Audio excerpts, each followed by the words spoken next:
this is some background for the work. I teach these two courses, which are fourth year for the 5-year program and also first year for the International Master. There are around 20 to 40 students, depending on the year and the conditions. It's technical courses in petroleum engineering, and I have been teaching those from those dates that are there.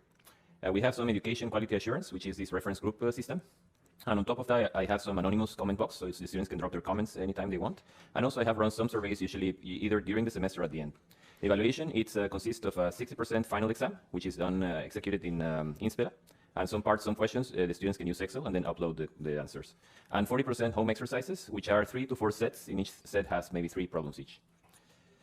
I teach the course using tablet teaching, so you see me standing there in front. That's not exactly the classroom at NTNU. That's another, I didn't have a photo of me actually teaching at NTNU, so I'm using that one. But I show my tablet on the screen, and I'm writing on a tablet, and then the students are in front. And then I'm able to generate those notes that are shown there at the bottom.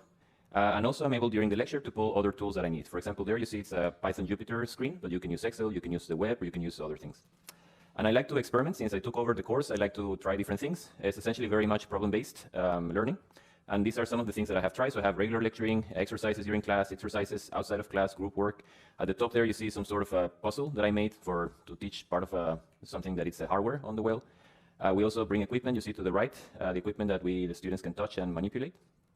The exercises, they are home exercises, they are new. Try to make a few of them new every year. And I have experimented a little bit with flipped classroom in different levels, so either a small part of the course or either big parts of the course. Photos on we were using before, it's learning, now Blackboard. Field trips to neighboring close by to Trondheim, and online lecturing I used during the COVID period, not anymore. So that was the background, and this learning support system I made consists of 2 parts. One is these videos, which are sort of asynchronous classes, take maybe between 10 to 40 minutes, depending on the topic.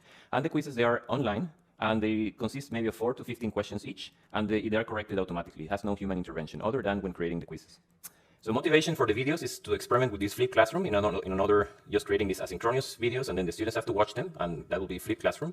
And also to improve the delivery of difficult topics that in which I see that the students, they struggle, they're sleeping during the lecture, they're struggling to understand and follow. Okay, so either they are tedious or are very complex. And my idea there was that practice actually makes perfect. When you try to practice and deliver it many, many times, you kind of make it finally, you do it better.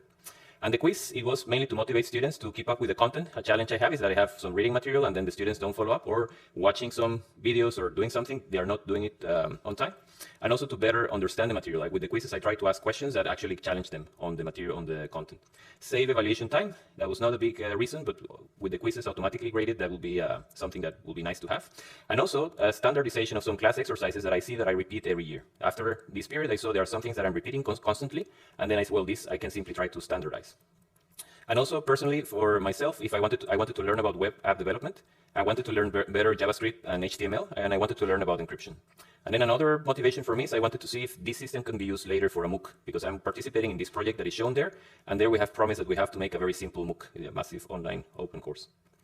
Some guidelines for this system, I didn't want to have user authentication. There was some resistance from the students that they say, well, if you use it in a closed system, then you're going to keep track of who has failed the quizzes, who has repeated or brute forcing the solution. We don't want to have that. And I also wanted to have a free and open access video platform. In this case, I chose YouTube for that, and a free and open access tool for quiz creation. I used something called Google Apps Script for that. So the system consisted, I made a plan for the lecture, I made some sort of a script, what will be the content, what did I want to convey with the lecture, what was the level of detail, if I was going to do any exercise or not, and then I recorded the lecture. You see me there with the tablet and with this recording software. It was a lot of back and forth. I didn't like the results, I repeat over and over again. Then I used the video editor and then the notes, and then I published that on my YouTube channel, where you see the video and in the comments you see the notes. And then the second part was a bit more demanding on learning, because there were quite a few things that I had to learn. But again, the planning, making the quizzes, what did I want to ask the students, what questions should it be relevant to make depending on the reading assignment. And then I use this platform, Google Apps Script, programming, and also using this library for encrypting strings. And you see there the result to the right. The quizzes there don't look so nice. Okay, it's a lot of text, but you're able to have a lot of type questions. You are able to put figures, and they are going to be automatically corrected. Okay. And something that I did for those quizzes that are related to the videos, I use cards on YouTube. So that's something that pops up. I will show you later, but cards, you're watching the video and they pop up at certain times and ask you to do things. Okay? They can be used to link to other videos, and in this case, they are used to tell you, challenge yourself, take the quiz. So the quiz, the system is that the students, they provide the answer to the questions, and they send to this server that Google has. And Google, if they check with a solution, and if they approve, then they get an encrypted string, like the one that is shown there to the right above. And that one contains the quiz number, at what time it was taken and from which browser it was taken. If it fails, it shows just how many questions were correct. What I wanted to avoid is that the students know exactly which one they failed, and then they try to brute force in case it was a multiple choice or in case it was a value, for example. That is the encrypted string, and the students, they have to collect it, and they can use it later to prove that they have done the mandatory activities, or they use the grade, or to get some grade for it. Yeah, you see there the YouTube interface, and you see there at the top, what pops up is a small tag and shows you take this quiz number 9. Okay, now I want you to try it. They told me I had to have some activity just to wake you up. Okay, so I want you to, if you scan this image with your phone, you're going to go to a YouTube page, and then you see a small lecture I made for you today. Okay, it's going to be very profound, very technical. Okay, so you have to watch that lecture, and then you should get this message at the top saying take the quiz. If you don't get the message, we go to the next screen, and then you have another screen to take the quiz.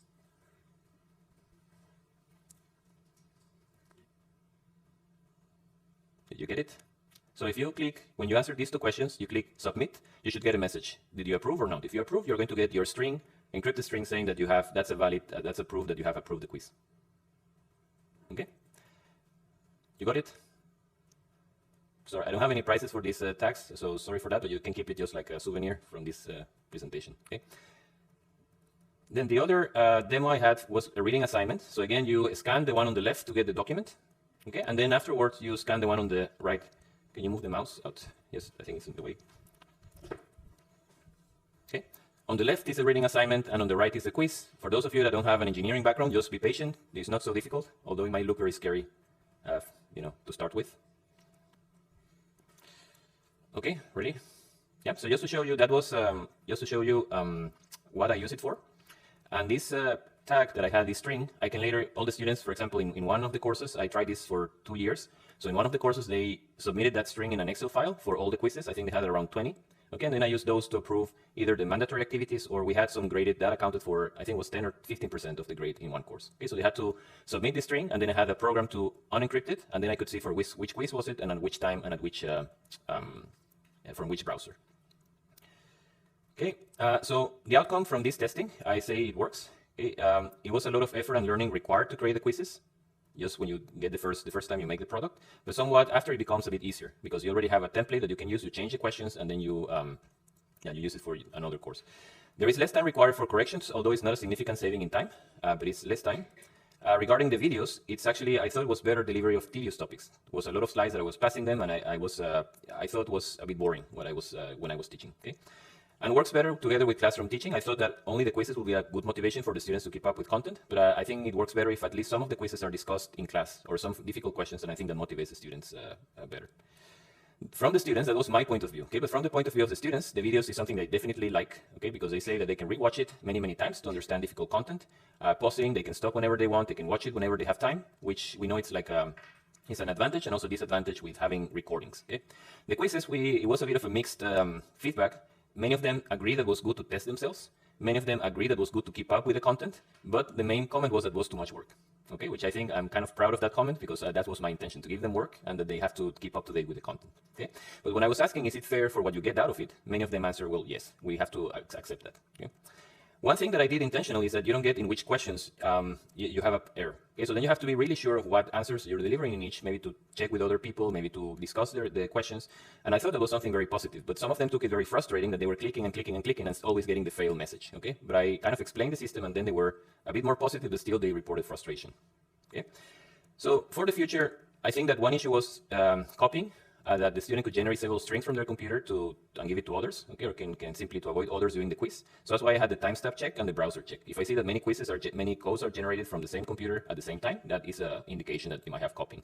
But there might be some other smarter ways to do that, especially if you do it, for example, in a closed system. Maybe I heard that Panopto has similar functionality, and also you can do more advanced fingerprinting to check that. And the suitability for MOOC, I think this can work very well for what the purpose we want it in our other research project, that we want to make a very simple MOOC that will be based on YouTube and quizzes to like evaluation method. And that's it. Thank you for your time. And if you have any questions, just feel free.